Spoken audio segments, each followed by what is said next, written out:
Hello everyone and welcome back to another video from Webtech Tutorial. In this video, I'm going to show you how to change your password on Walgreens. So let's get started right away. First of all, open up your web browser and then in the address bar type in walgreens.com and press enter.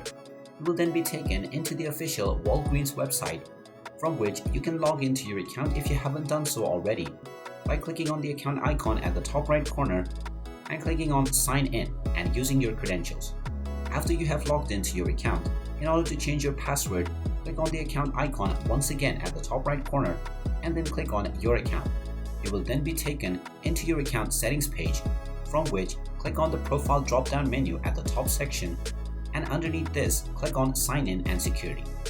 You will then be taken into the security page where you can click on username and password to change your password. You will first be asked to enter your old password for your account, so go ahead and type it in and click on the continue button. You will now be allowed to enter your new username and your new password or both. If you wish to change your username, you can type in your desired new username as well, or you can leave this as it is if you don't want to change your username.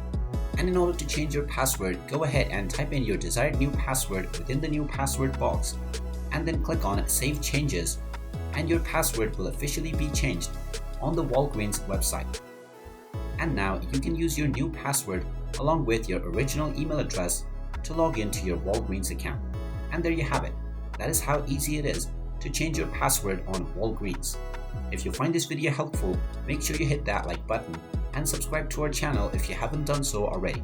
Also ring that notification bell to never miss another update from us.